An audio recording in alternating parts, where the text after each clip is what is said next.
ಆಯಾತು ವರದಾದೇವಿ ಅಕ್ಷರಂ ಬ್ರಹ್ಮ ಸಂಹಿತಂ ಅನ್ನುವ ಮಂತ್ರಗಳ ಅರ್ಥವನ್ನು ಈಗ ನಾವು ನೋಡಬೇಕು. ಇದು ಕೂಡ ಮಹಾನಾರಾಯಣ ಉಪನಿಷತ್ನಲ್ಲಿ ಬಂದಿರುವಂಥದ್ದು. ಘಟ್ಟದ ಮೇಲೆ ಯಜುರ್ವೇದದ ಸಂಧ್ಯಾವಂದನೆಯಲ್ಲಿ ಗಾಯತ್ರಿ ಜಪಕ್ಕಿಂತ ಪೂರ್ವಭಾವಿಯಾಗಿ ಉಚ್ಚರಿಸಬೇಕಾದಂತಹ ಕೆಲವು ಮಂತ್ರಗಳಿವೆ. ಆಯಾತು ವರದಾದೇವಿ ಅಕ್ಷರಂ ಬ್ರಹ್ಮ ಸಂಹಿತಂ ಗಾಯತ್ರೀಂ ಛಂದಸಾಂ ಮಾತೇದಂ ಬ್ರಹ್ಮ ಜುಷಸ್ವಮೆ. ಈ ಭಾಗಗಳಿಗೆ ಧೀರೇಂದ್ರ ತೀರ್ಥರ ಮತ್ತು ರಾಘವೇಂದ್ರಾಚಾರ್ಯ ಅವರ ವ್ಯಾಖ್ಯಾನಗಳಿದೆ. ಗುರುಗಳಾದಂತಹ ಅಯೋಧನ ಪುರಾಣಿಕರು ಕೂಡ ಇದನ್ನೆಲ್ಲ ಕನ್ನಡದಲ್ಲಿ ಅನುವಾದ ಮಾಡಿದ್ದಾರೆ. ಸುಲಭ ನಿತ್ಯಾನುಷ್ಠಾನ ಪದ್ಧತಿ ಅಂತ. ಅದರಲ್ಲಿ ಇವೆಲ್ಲವನ್ನು ಕೂಡ ಸೇರಿಸಿ ನನ್ನದು ಏನಾದರೂ ಇದರಲ್ಲಿ ಒಂದಿಷ್ಟು ಅಭಿಪ್ರಾಯ ಇದ್ರೆ ಅದನ್ನು ಕೂಡ ಸೇರಿಸಿ ಈಗ ತಮ್ಮೆದುರಿಗೆ ಇದನ್ನು ಪ್ರಸ್ತುತಪಡಿಸ್ತೇನೆ. ಆಯಾತು ವರದಾದೇವಿ, ವರವನ್ನು ಕೊಡುವಂಥ ದೇವಿ ನಮ್ಮ ಬಳಿಗೆ ಬರಲಿ, ನಮ್ಮ ಹೃದಯಕ್ಕೂ ಸೂರ್ಯಮಂಡಲಕ್ಕೂ ಬಂದು ಸನ್ನಿಹಿತನಾಗಲಿ ಅಂತ ಅವರು ಸನ್ನಿಹಿತರಾಗಲಿ ಅಂತ ವ್ಯಾಖ್ಯಾನ ಮಾಡಿದ್ದಾರೆ. ಹೃದಯೇ ಅರ್ಕಮಂಡಲೇಚ ದೇವಿ ಆವಾಹ್ಯ ಅಂತ ಧೀರೇಂದ್ರ ತೀರ್ಥರ ವ್ಯಾಖ್ಯಾನ ಇದೆ. ತಥೋಧ್ಯಾಯ ದ್ವಿಜೋತ್ತಮ ಇತಿ ಭರದ್ವಾಜ ಸ್ಮೃತಿ ಇದೆ. ಭರದ್ವಾಜ ಸ್ಮೃತಿಗೆ ಅನುಸಾರವಾಗಿ ಆ ಗಾಯತ್ರಿ ದೇವಿಯನ್ನ ನಮ್ಮ ಹೃದಯಕ್ಕೂ ಬರಲಿ, ಸೂರ್ಯಮಂಡಲಕ್ಕೂ ಬರಲಿ ಅಂತ ಪ್ರಾರ್ಥಿಸಬೇಕು.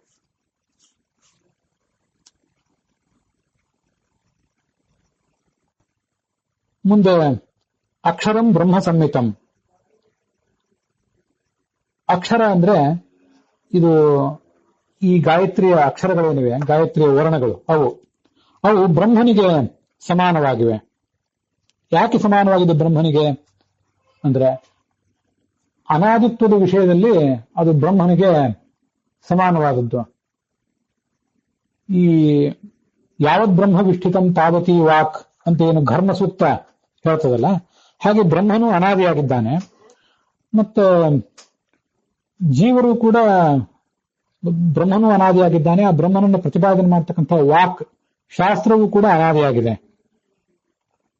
ಹೀಗೆ ಇವೆರಡೂ ಕೂಡ ಅನಾದಿಗಳಾಗಿರುವುದರಿಂದ ಅನಾದಿತ್ವ ಮತ್ತು ನಿತ್ಯತ್ವಕ್ಕೆ ಸಂಬಂಧಪಟ್ಟಂತೆ ಬ್ರಹ್ಮನಿಗೆ ಸಮಾನವಾದದ್ದು ಈ ಗಾಯತ್ರಿ ಅನ್ನುವಂಥ ಮಂತ್ರ. ಗಾಯತ್ರಿ ಮಂತ್ರ ಅಂದ್ರೆ ಒಟ್ಟಾರೆ ವೇದವೇ ನಿತ್ಯವೂ ಅನಾದಿಯೂ ಆಗಿದೆ. ದೇಶತಃ ಕಾಲತಶ್ಚೈವ ಸಮಾ ಪ್ರಕೃತಿರೀಶ್ವರೇ. ಪ್ರಕೃತಿ ದೇಶತಃ ಕಾಲತಃ ಪರಮಾತ್ಮನಿಗೆ ಸಮಾನವಾಗಿದೆ ಅಂತ ಕಂಡು ಬರ್ತದೆ. ಹೀಗೆ ಬ್ರಹ್ಮ ಸಂಹಿತಂ ಅಂದ್ರೆ ಬ್ರಹ್ಮನಿಗೆ ಸಮಾನವಾದದ್ದು ಅಂತ ಅರ್ಥ. ಗಾಯತ್ರೀಂ ಛಂದಸಾಂ ಮಾತೇದಂ ಬ್ರಹ್ಮ ಜುಷಸ್ವಮೆ. ಗಾಯತ್ರಿ ಇವಳು ಛಂದಸ್ಸಿಗೆ, ಎಲ್ಲ ವೇದಗಳಿಗೆ ಮಾತಾ, ತಾಯಿಯಾಗಿದ್ದಾಳೆ. ಬ್ರಹ್ಮ ಜುಷಸ್ವಮೆ, ನನಗೆ ಬ್ರಹ್ಮನನ್ನ ತೋರಿಸು, ಬ್ರಹ್ಮನ ಜ್ಞಾನವನ್ನು ನನಗೆ ಮಾಡಿಸು ಅಂತ ಅದರ ತಾತ್ಪರ್ಯ. ಯದನ್ನಾತ್ ಕುರುತೆ ಪಾಪಂ ತದನ್ನಾತ್ ಪ್ರತಿಮುಚ್ಯತೆ, ಯದ್ರಾತ್ರಿಯಾತ್ ಕುರುತೆ ಪಾಪಂ ತದ್ರಾತ್ರಿಯಾತ್ ಪ್ರತಿಮುಚ್ಯತೆ. ಈ ಗಾಯತ್ರಿ ನಾಮಕ ಪರಮಾತ್ಮ ಏನಿದ್ದಾನಲ್ಲ, ವೇದವ್ಯಾಸ ರೂಪದಿಂದ ಅವನೇ ವೇದ ವಿಭಾಗ ಮಾಡಿದ್ದಾನೆ ಮತ್ತು ಅವರ ಅರ್ಥವನ್ನು ತಿಳಿಸಿಕೊಟ್ಟಿದ್ದಾನೆ. ಆದ್ರಿಂದ 3 ವೇದಗಳ ಅರ್ಥವನ್ನು ತಿಳಿಸುವಂಥದ್ದು ಪುರುಷ ಸೂಕ್ತದ 3 ವರ್ಗಗಳು. ಪುರುಷ ಸೂಕ್ತದ 3 ವರ್ಗಗಳ ಅರ್ಥವನ್ನು ತಿಳಿಸುವಂಥದ್ದು ಗಾಯತ್ರಿಯ 3 ಪಾದಗಳು. ಆದ್ರಿಂದ ಗಾಯತ್ರಿಯನ್ನ ವೇದದ ಮಾತಾ ಅಂತ ವರ್ಣನೆ ಮಾಡ್ತಾರೆ. ಈ ಗಾಯತ್ರಿ ದೇವತಾ ಭಗವಂತ ಪರಶುರಾಮ ರೂಪದಿಂದ, ನಾವು ಕಳೆದ ದಿವಸ ಅದನ್ನು ನೋಡಿದ್ದೇವೆ. ಸಂಹರ್ತ ಸರ್ವದೋಷಾಣ ಅಗ್ನಿಸ್ಥಃ ಸರ್ವದಾಹಕ, ಎಲ್ಲಾ ದೋಷಗಳನ್ನು ಕೂಡ ನಾಶಪಡಿಸುವಂಥವನು. ಹಗಲಿನಲ್ಲಿ ನಾವು ಮಾಡಿದಂತಹ ಪಾಪ ಹಗಲಿನಲ್ಲಿಯೇ ಹೊರಟೋಗುವಂತಾಗಬೇಕು. ಕೂಡಲೇ ಅವಾಗ ಮಾಡಿದ ಪಾಪ ಅವಾಗಲೇ ನಮ್ಮ ಗಮನಕ್ಕೆ ಬಂದು ಭಗವಂತ ಪಾಪವನ್ನ ಪರಿಹರಿಸುವಂತಾಗಲಿ. ಇದು ಅನ್ನಾತ್, ಹಗಲಿನಲ್ಲಿಯೇ ಹೋಗಲಿ, ಅಥವಾ ಹಗಲಿಗೆ ದೇವತೆಯಾದಂತಹ ಪ್ರಾಣ, ಅಹರೇವ ಪ್ರಾಣ ರಾತ್ರಿರೇವ ರೈಹಿ ಅಂತ ಷಟ್ಪ್ರಶ್ನೋಪನಿಷತ್ತು ತಿಳಿಸುವಂತೆ ಆ ಪ್ರಾಣನ ಅನುಗ್ರಹದಿಂದ ಹೋಗಲಿ, ಅಥವಾ ಹಗಲಿನಲ್ಲಿರುವಂತಹ ಭಗವಂತನ ರೂಪಗಳು 36,000 ಪುರುಷ ರೂಪಗಳು ಹಗಲಿನಲ್ಲಿವೆ, 36,000 ಸ್ತ್ರೀ ಪುರುಷ ರೂಪಗಳು ರಾತ್ರಿಯಲ್ಲಿವೆ ಅಂತ ನಾವು ನೋಡಿದ್ದೇವೆ.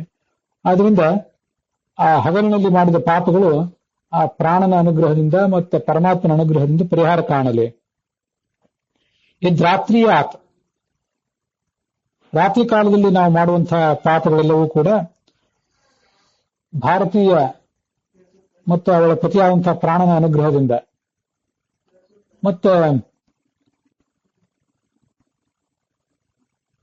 ಮತ್ತೆ ಪರಮಾತ್ಮನ ಸ್ತ್ರೀ ರೂಪಗಳ ಅನುಗ್ರಹದಿಂದ ಪರಿಹಾರ ಕಾಣಲಿ.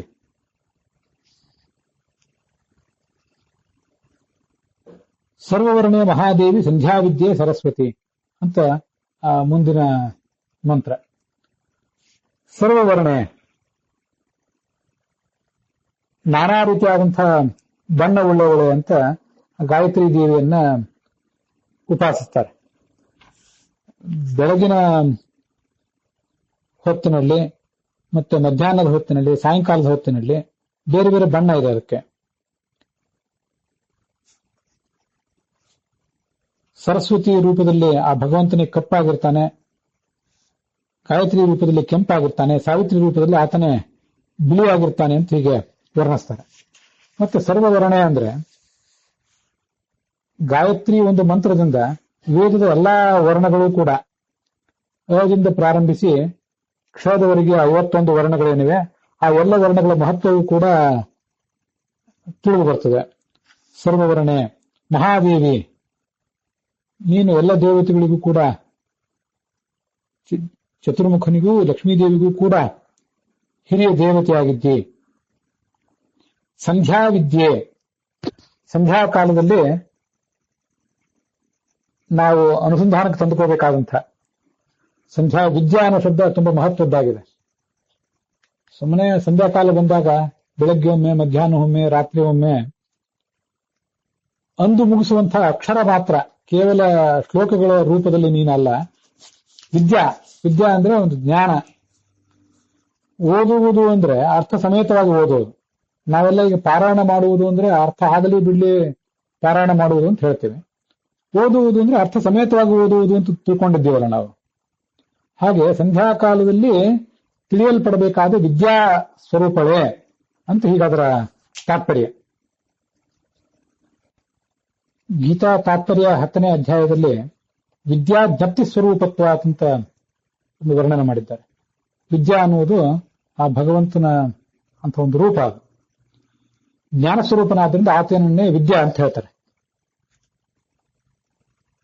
ತತ್ವನ್ಯಾಸದಲ್ಲೂ ಕೂಡ ಹೃದಯದಲ್ಲಿ ಮಾಲಾಕಾರವಾಗಿ ಭಗವಂತನ ಯಾವ ರೂಪಗಳನ್ನು ಅನುಸಂಧಾನ ಮಾಡಬೇಕಲ್ಲ, ಅದರಲ್ಲಿ ಒಂದು ರೂಪ ಈ ವಿದ್ಯಾನೂ ಕೂಡ, ಕಲಾ ವಿದ್ಯಾ ಅಂತ ಹೀಗೆ. ಹಾಗಾಗಿ ಸಂಧ್ಯಾ ವಿದ್ಯೆ, ಸಂಧ್ಯಾ ಕಾಲದಲ್ಲಿ ಸಂಧ್ಯಾ ಅಂತನೂ ಒಂದು ಭಗವಂತನ ಶಬ್ದ, ಮತ್ತೆ ವಿದ್ಯಾ ಅಂತನೂ ಮತ್ತೊಂದು ಶಬ್ದ, ಆ ಭಗವಂತನನ್ನೇ ಹೇಳುವಂತ ಶಬ್ದಗಳು ಎರಡೂ ಕೂಡ. ಸಂಧ್ಯಾ, ಸಂ ಅಂದ್ರೆ ಚೆನ್ನಾಗಿ, ಧ್ಯಾ ಅಂದ್ರೆ ಚಿಂತಿಸಬೇಕಾದವಳು, ಜೈ ಚಿಂತಾಯಾನ್ ಅಂತ ಧಾತು ಇದೆ. ಚೆನ್ನಾಗಿ ಆಳವಾಗಿ ಶಾಸ್ತ್ರಗಳ ಹಿನ್ನೆಲೆಯಲ್ಲಿ ಚಿಂತಿಸಲ್ಪಡಬೇಕಾದಂತಹ ಒಂದು ರೂಪ ಅಂತ ಅದಕ್ಕೆ ಅರ್ಥ ಆಗ್ತದೆ. ಸಂಧ್ಯಾಕಾಲ ಅಂದ್ರೆ ನಮಗೆಲ್ಲ ಗೊತ್ತಿರುವಂತೆ ಅದೊಂದು ಸಂಧ್ಯಕಾಲ, ರಾತ್ರಿ ಮುಗಿದು ಬೆಳಗಾಗುವ ಕಾಲ, ಹಗಲು ಮುಗಿದು ರಾತ್ರಿ ಆಗುವ ಕಾಲ, ಹೀಗೆಲ್ಲ. ಸಂಧ್ಯಾ ಅಂದ್ರೆ ಸಮ್ಯಕ್ ಧ್ಯಾಯತೆ, ಚೆನ್ನಾಗಿ ಧ್ಯಾನಿಸಲ್ಪಡುತ್ತಾಳೆ, ಅದರಿಂದ ಅವಳೇ ಸಂಧ್ಯಾ. ಸಮ್ಯಕ್ ಧ್ಯಾಯಂತಿ ಅಸ್ಯಾಂ, ಈ ಕಾಲದಲ್ಲಿ ಆ ಭಗವಂತನನ್ನ ಚೆನ್ನಾಗಿ ಧ್ಯಾನಿಸ್ತಾರೆ ಎಲ್ಲರೂ ಕೂಡ, ಆ ಕಾಲವನ್ನ ವ್ಯರ್ಥ ಮಾಡ್ಲಿಕ್ಕೆ ಬಿಡದೆ. ಆದ್ರಿಂದ ಅದನ್ನ ಸಂಧ್ಯಾ ಅಂತ ಹೀಗೆ ವರ್ಣಿಸ್ತಾರೆ. ಸಮ್ಮಂತ ಉಪಸರ್ಗ, ಧಾತು ಅದಕ್ಕೆ ಯಕ್ ಪ್ರತ್ಯಯವನ್ನು ಹೇಳ್ತಾರೆ, ನಿಪಾತದ ಮೂಲಕ ಹೇಳಿದ್ದಾರೆ. ಇದನ್ನೆಲ್ಲ ಇವತ್ತಿನ ವ್ಯಾಕರಣದಲ್ಲಿ ನಾವು ನೋಡ್ತೇವೆ. ನಮಗೆ ಆಚಾರ್ಯರ ಮಾರ್ಗದರ್ಶನದಲ್ಲಿ ಆಚಾರ್ಯರು ಬೇರೆ ಬೇರೆ ಕಡೆ ಕೊಟ್ಟಿರುವಂತಹ ನಿಷ್ಪತ್ತಿಗೆ ಅನುಸಾರವಾಗಿ ಇದನ್ನು ನೋಡುವುದಾದರೆ, ಸಮ್ ಅನ್ನುವುದು ಕೂಡ ಭಗವಂತನ ಒಂದು ನಾಮವೇ. ಅಕವ ಪ್ರವಿಸಂಭೂಮ ಸಖಃ ವಿಷ್ಣುವಾಚಕಾಹ ಅಂತ ಬೃಹತ್ ಭಾಷೆ ತಿಳಿಸುವಂತೆ ಸಮ್ ಅನ್ನುವುದು ಭಗವಂತನ ರೂಪವೇ. ಸಮ್ ಅಂದ್ರೆ ಚೆನ್ನಾಗಿ ಅಂತನೂ ಇನ್ನೊಂದು ಅರ್ಥವನ್ನು ಇಟ್ಕೊಳ್ಳೋಣ.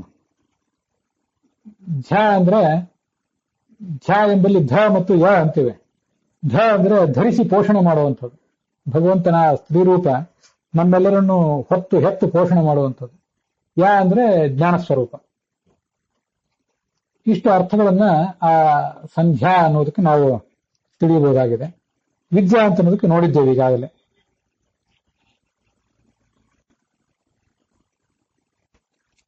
ಋಗ್ಭಾಷ್ಯದ 1ನೇ ಅಧ್ಯಾಯದ 151ನೇ ಶ್ಲೋಕ, 52ನೇ ಶ್ಲೋಕ,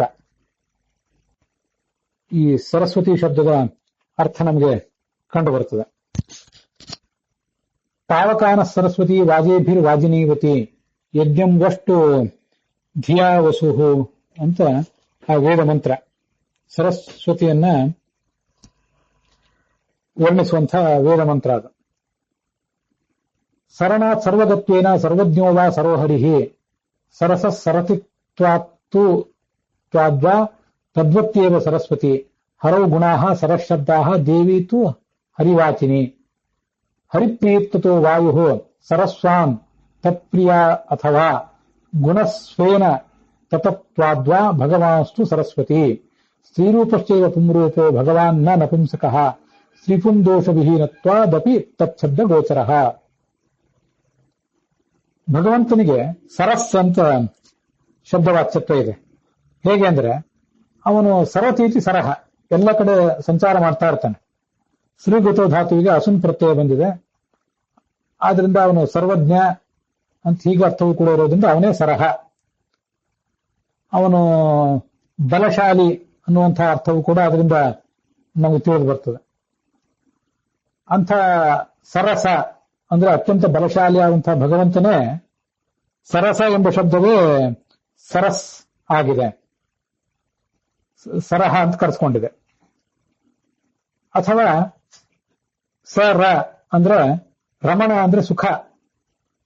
ಆ ರಮಧಾತುವಿಗೆ ಅಸುನ್ ಪ್ರತ್ಯಯ ಬಂದು ಸರಸ್ ಅಂತ ಶಬ್ದ ನಿಷ್ಪನ್ನ ಆಗಿದೆ. ಅಂದ್ರೆ ಸುಖ ಸ್ವರೂಪ ಅಂತ ಅರ್ಥ. ಇಂಥ ಸುಖ ಸ್ವರೂಪನಾದ ಬಲಶಾಲಿಯಾದ ಸರ್ವತ್ರ ವ್ಯಾಪ್ತನಾದ ಸರ್ವತ್ರ ಸಂಚಾರಿಯಾದಂತಹ ಭಗವಂತ ಸರಸ್. ಆ ಅಂಥ ಸರಸ್ಸನ್ನು ಉಳ್ಳವಳೇ ಸರಸ್ವತಿ. ಈಗ ನೀವು ಕೋಶ ತೆಗೆದು ನೋಡಿದ್ರೆ ಸರಸ್ ಅಂದ್ರೆ ನೀರು, ನೀರು ಉಳ್ಳವಳೇ ಸರಸ್ವತಿ, ನದಿ ಅಂತ ಇಷ್ಟ ಅರ್ಥ ಸಿಗ್ತದೆ. ನೀರು ಎಲ್ಲಿದೆಯೋ ಅದು ನದಿ. ಹಾಗಾಗಿ ಸರಸ್ವತಿ ಅನ್ನೋ ಶಬ್ದ ನದಿಗೂ ವಾಚಕ ಅಂತ ಈಗ ಅರ್ಥ ಹೇಳ್ತಾರೆ. ಆ ಭಗವಂತನನ್ನು ಆ ಸರಸ್ವತಿ ಅನ್ನೋ ಶಬ್ದ ಹೇಳುವುದು ಹೇಗೆ? ಆ ಗುಣ ಮತ್ತು ಗುಣಿಗಳಿಗೆ ಎರಡಕ್ಕೂ ಭೇದ ಇಲ್ಲ. ಸರಹ ಅಂದ್ರೆ ಭಗವಂತನ ಆ ಸರ್ವವ್ಯಾಪ್ತನಾದಂಥ ಭಗವಂತ, ಅವನೇ ಸರಸ್ವತಿ. ಸರಹ ಎನಿಸಿದ ಆ ಗುಣವುಳ್ಳಂತಹ ಭಗವಂತ ಸ್ತ್ರೀರೂಪನಾದಾಗ ಆ ಭಗವಂತನೇ ಸರಸ್ವತಿ ಅಂತನೂ ಕರೆಸ್ಕೊಂಡಿದ್ದಾನೆ. ಗುಣಗುಣಿಗಳಿಗೆ ಅಭೇದ ಇರುವುದರಿಂದ. ಗುಣಸ್ವೇನ ತತತ್ವಾದ್ವಾ ಭಗವಾನ್ಸ್ತು ಸರಸ್ವತಿ. ಸರಹ ಅಂತ ಕರೆಸ್ಕೊಂಡಿರುವಂತಹ ಭಗವಂತ ವೇದಗಳಲ್ಲಿ ಪ್ರತಿಪಾದ್ಯನಾಗಿದ್ದಾನೆ. ಆದ್ರಿಂದ ವೇದವು ಸರಸ್ವಾನ್ ಅಂತ ಕರೆಸ್ಕೊಂಡಿದೆ. ಅದಕ್ಕೆ ಅಭಿಮಾನಿನಿ ಅಂತ ಭಾರತೀ ದೇವಿ ಸರಸ್ವತಿ ಅಂತ ಕರೆಸ್ಕೊಂಡಿದ್ದಾಳೆ. ಈ ಸರಸ್ ಅಂತಂದ್ರೆ ಹರಿ, ಅವನು ವಾಯುವಿಗೆ ಅತ್ಯಂತ ಪ್ರಿಯ. ವಾಯು ಕೂಡ ಹರಿಪ್ರಿಯನಾದ್ರಿಂದ ಸರಸ್ವಾನ್. ಭಗವಂತನ ತನ್ನ ಸರಸ್ ಅಂದ್ರೆ ಭಗವಂತ, ಅವನನ್ನ ವಾನ್ ತನ್ನ ಹೃದಯದಲ್ಲಿ ಹೊತ್ತವನು. ಭಾರತೀ ದೇವಿ ಸರಸ್ವತಿ, ಮುಖ್ಯ ಪ್ರಾಣ ಸರಸ್ವಾನ್, ಚತುರ್ಮುಖ ಸರಸ್ವಾನ್, ಸರಸ್ವತಿ ದೇವಿ ಸರಸ್ವತಿ. ಭಾರತಿ ಪವಮಾನಸ್ಯ ಸರಸ್ವತೀಳಾಹ ಮಹಿ ಅಂತ ಪವಮಾನ ಸೂಕ್ತ ಅದನ್ನು ವರ್ಣನೆ ಮಾಡ್ತದೆ. ಸರಸ್ವತಿ ಅನ್ನೋ ಶಬ್ದಕ್ಕೆ ಸಾಮಾನ್ಯವಾಗಿ ಒಬ್ಬಳು ಶ್ರೇಷ್ಠಳಾದಂಥ ಸ್ತ್ರೀ ಅನ್ನೋದನ್ನ ಅರ್ಥನೂ ಸಿಗ್ತದೆ. ಸರಸ್ ಅಂದ್ರೆ ಅಂತ ಶ್ರೇಷ್ಠವಾದ ಗುಣಗಳು, ಆ ಗುಣಗಳಿರುವ ಸ್ತ್ರೀಯೇ ಸರಸ್ವತಿ. ಜಗತ್ತಿನಲ್ಲಿ ಸರ್ವಗುಣಪೂರ್ಣವಾದಂತಹ ಅತ್ಯಂತ ದೊಡ್ಡ ಸ್ತ್ರೀ ಅಂದ್ರೆ ಸರಸ್ವತಿನೇ. ಸ್ತ್ರೀಗುಣೈ ಸರ್ವಪೂರ್ಣತ್ವ ಬೃಹತೀತು ಸರಸ್ವತಿ ಅಂತೇಳಿ ಬೃಹತ್ ಭಾಷ್ಯ ಬೃಹತಿ ಅಂತ ಭಗವಂತರನ್ನು ವರ್ಣನೆ ಮಾಡಿದೆ. ಯಾಕಂದ್ರೆ ಬೃಹತಿ ಅಂದ್ರೂ ಸರಸ್ವತಿ ಅಂದ್ರೂ ಅರ್ಥ ಒಂದೇ, ಸರ್ವಗುಣಪೂರ್ಣ ಅಂತಾನೆ ಅದಕ್ಕರ್ಥ. ಎರಡೂ ಶಬ್ದಗಳು ಸಮಾನಾರ್ಥಕ ಆ ದೃಷ್ಟಿಯಿಂದ. ಸರಹ ಅನಿಸಿರುವಂತಹ ಆ ಹರಿಯ ಗುಣಗಳು ಹರಿಯ ಸ್ವ ಸಂಪತ್ತವು. ಇಂಥ ಸಂಪತ್ತಿನಿಂದ ಆತ ತಥ ವ್ಯಾಪ್ತ ಪೂರ್ಣ. ಆದ್ರಿಂದ ಅವನ ಸ್ತ್ರೀ ರೂಪವೇ ಸರಸ್ವತಿ ರೂಪ.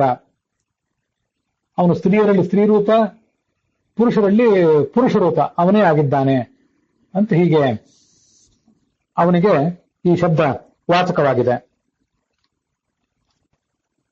ಹೀಗೆ ಸರಸ್ವತಿ ಅನ್ನೋ ಶಬ್ದದ ನಿಷ್ಪತ್ತಿಯನ್ನ ಸರ್ವವರ್ಣೆ ಮಹಾದೇವಿ ಸಂಧ್ಯಾವಿದ್ಯೆ ಸರಸ್ವತಿ ಎನ್ನುವಲ್ಲಿ ಸರಸ್ವತಿ ಶಬ್ದದ ಅರ್ಥವನ್ನ ಹೀಗೆ ನಾವು ಗಮನಿಸಬೇಕು. ಅಲ್ಲಿ ಈ ಭಾಗ ಸಮಾಪ್ತಿಯನ್ನು ಕಂಡಿದೆ.